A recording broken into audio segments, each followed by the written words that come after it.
My name is Andrew Jiang, and I'm from United States.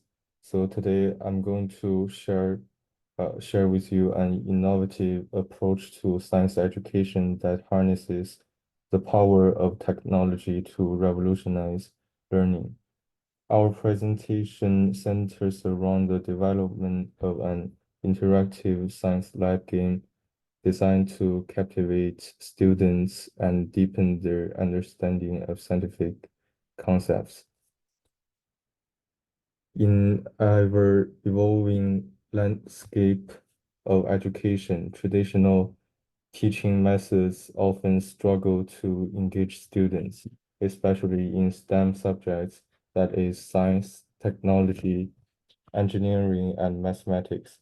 Recognizing this challenge, my team embarked on a journey to create a solution that bridges the gap between traditional instruction and the digital preferences of students.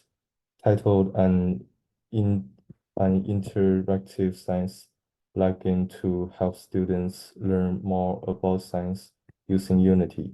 Our project represents a fusion of education and entertainment through the use of Unity, a game development platform.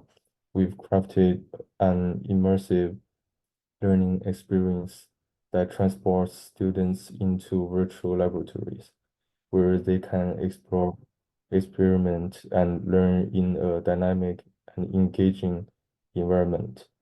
Through simulations and interactive features, students can explore complex concepts in a safe and adaptable space, providing a dynamic complement to traditional learning methods. Throughout the development process, we encountered various challenges from balancing educational content with game engagement to ensuring equitable access to technology. However, through innovation and collaboration, we overcame these obstacles, paving the way for a groundbreaking educational tool that promises to transform STEM education. For the problems of labs, the most important problem that I think is safety. Although we all took safety measures such as wearing PPE, which includes goggles, gloves, and masks. However, there are still dangers in some experiments, which also illustrates the benefits of virtual experiments. Benefit of experimenting with 3D games is that it does not pose a safety hazard. It's experiments that involve risks in the real environment due to poisonous or unsafe, unsavory gas releases can be safely performed in virtual laboratory environment, and the uncontrolled experience will have no real-world consequences. The next two problems are students' interest and education. There are many students studying subjects such as chemistry, physics, mathematics, or even biology.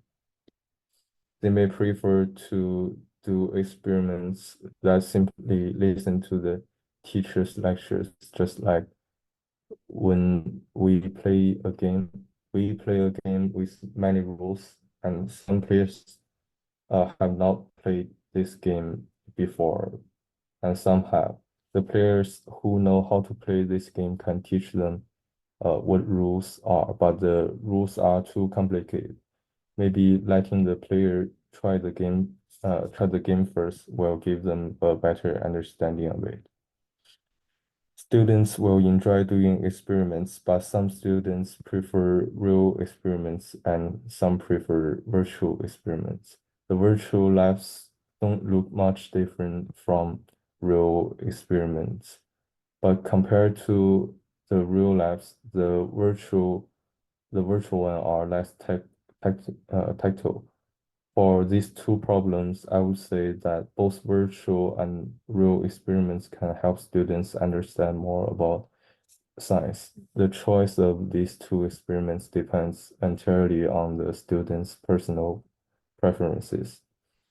Regarding the development process, we have three systems: scoring systems, store system, and trading system. Because this is not a because this is not just a virtual experiment, it's also a game. So for the scoring system, there are three conditions corresponding to three scores. The first is whether the experiment is completed. The second condition is whether the player cleans up after the experiment. And the third one is whether PPE is worn. Each condition is worth 1 point for a total of 3 points. For the store system, we have added various materials to the store that may be used in experiments. So users can buy the materials needed for the next experiment in the store. This is related to the trading system, which runs throughout the entire virtual experimental game. After each experiment is scored, the system will issue currency reward based on the scores. Players can use these game coins to purchase materials in the store system. We also encountered some challenges during the construction of this project. The first major component of my program is a different labs that this game have. Actually, I have some trouble on what kind of labs should I choose because there's so many different kinds of experiment for students. So I know I can search online to understand the difficulties of different labs. I want to know which is easier and which is harder. Then I can rank them in order of difficulty, then put them in the game. The second major component of my program is 3D modeling. For this part, I can find some models online of tools used in chemistry labs, but some models are hard to find online, and I need to build it. I found a 3D modeling tool, such as the Fusion 360, and downloaded it. I can use it to build anything I need to use in the 3D game. The modeling is also a fun part of creating 3D games. And the third major component is to make the game more interesting and easier. In real life, when we doing the chemistry labs, some labs are really complex, and after finishing the labs, we need to fill out the lab report. And I think there are too many steps to do labs, and there are there are too many questions and data that need to answer and record for the lab report in real life. So I want players to enjoy the country labs, and I didn't add the lab report in the game. But this is an actual game, so although I didn't add an experimental report into the game, for some experiments I added some simple questions. And by answering these questions, players may have a better understanding of the experiments that they done. So for the methodologies, so there's method A, method B, and methodology C. The method A focuses on creating and evaluating multiplayer educational game application. This method combines technology with education to develop digital literacy, creative thinking, productivity, and effective communication. Its effectiveness lies in promoting engagement and educational outcomes through interactive learning and play. However, it may overlook the depth of content understanding compared to traditional learning methods. Uh, Limitations may include dependence on technology, infrastructure, and potential access differences.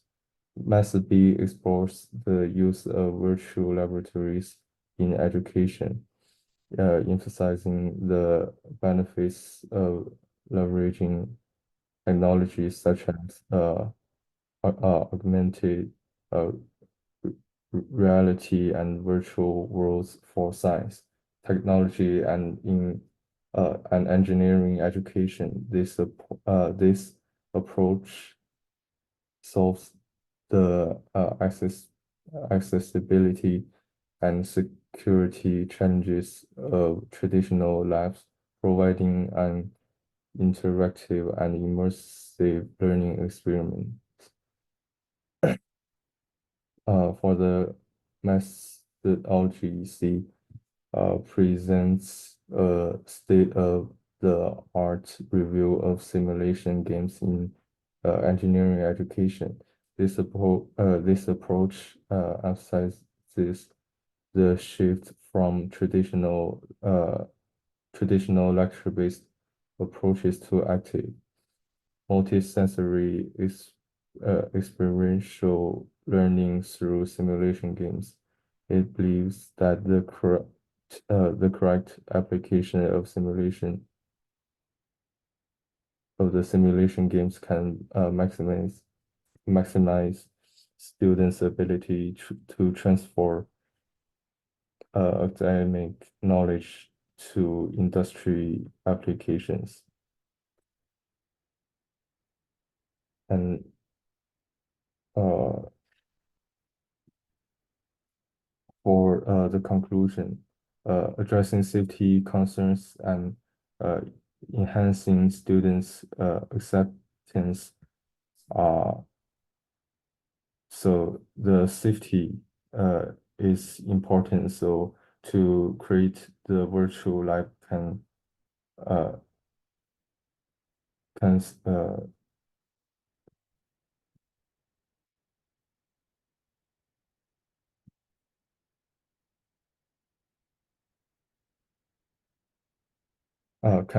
can ensure the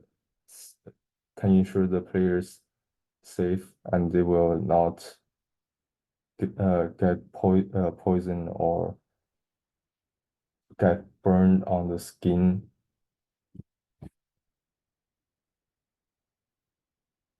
by prioritizing safety protocols and ensuring secure learning experiences. We can create a conductive environment for exploration and experimentation without compromising students' well-being. Additionally, by focusing on engagement and interactivity, we can foster student acceptance and enthusiasm for virtual labs, thereby maximizing their effectiveness as educational tools. Moving forward, it's imperative that we continue to refine and innovate virtual lab environments to meet the evolving need and preferences of students, ultimately empowering them to engage with science in meaningful and impactful ways. I'm finished. Thank you.